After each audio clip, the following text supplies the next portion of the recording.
को प्रणाम। मानव जीवन का ये चक्र एक अत्यंत सुंदर और रहस्यमयी यात्रा है, जिसे पूर्ण करने के लिए कुछ मूलभूत नियमों को समझना और उनका पालन करना आवश्यक है।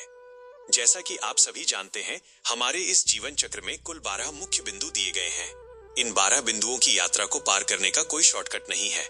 इन्हें आप केवल अपने वास्तविक अनुभव के आधार पर ही पार कर सकते हैं। इस यात्रा में आपके अनुभव किस प्रकार काम आएंगे, इसे सरल शब्दों में समझने के लिए हमारे पास 4 विशेष मार्गदर्शक कार्ड हैं। इन चारों कार्डों पर क्रमशः अंकित है दिनांक, कारण, उद्देश्य और अनुभव। नियम अत्यंत सीधा और स्पष्ट है। जीवन चक्र के किसी भी बिंदु को सफलतापूर्वक पार करने के लिए हमें इन 4 कार्डों में से किसी भी एक कार्ड का उपयोग करना होता है और उससे संबंधित स्पष्ट व्याख्यान देना होता है। उदाहरण के लिए, यदि हम इस यात्रा की शुरुआत करने के लिए जन्म का बिंदु चुनते हैं, तो उस बिंदु को पार करने के लिए हमें 4 में से एक मार्ग चुनना होगा। या तो हमें अपनी जन्म दिनांक तिथि स्पष्ट करनी होगी, या फिर इस धरा पर आने के पीछे का वास्तविक कारण बताना होगा, अथवा इस जीवन के जन्म का मुख्य उद्देश्य प्रकट करना होगा, या फिर जन्म की इस प्रक्रिया से जुड़ा हुआ कोई गहरा अनुभव साझा करना होगा। यही नियम जीवन चक्र के अन्य सभी 11 बिंदुओं पर भी समान रूप से लागू होता है।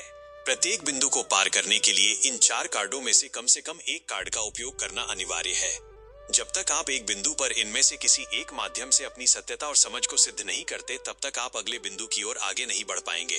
तीव्र जिज्ञासा और विषय के महत्व को समझना ही इस साधना का पहला चरण है। यहाँ अहंकार और पुरुषार्थ, प्रयास के अंतर को भी भली भांति जान लेना श्रेयस्कर है। प्रयास का अर्थ है कि आप इस 12 बिंदुओं की पूरी प्रक्रिया को कदम दर कदम पूरी ईमानदारी से पूरा कर रहे हैं। इसके विपरीत, जो इस प्रक्रिया को पूरा किए बिना ही आगे बढ़ने का ढोंग करते हैं, वे केवल भ्रम में जीते हैं। इस यात्रा का मुख्य परिणाम यही है कि साधक अपने जीवन के कारण, प्रक्रिया और परिणाम को पूरी तरह से जान सके। आपकी ये आंतरिक यात्रा मंगलमय हो। 1. क्या आप जीवन चक्र के वर्तमान बिंदु को पार करने के लिए सही कार्ड का चुनाव कर पा रहे हैं? 2. इस यात्रा में आपके स्वयं के अनुभव किस प्रकार आपके मार्ग को सरल बना रहे हैं? 3. क्या आप बिना किसी जल्दबाजी के प्रत्येक बिंदु की प्रक्रिया को पूरी ईमानदारी से जी रहे हैं? सभी साधकों की आंतरिक चेतना जागृत हो और वे सत्य के मार्ग पर निरंतर अग्रसर रहें। इसी मंगल कामना के साथ लेख को विराम देते हैं।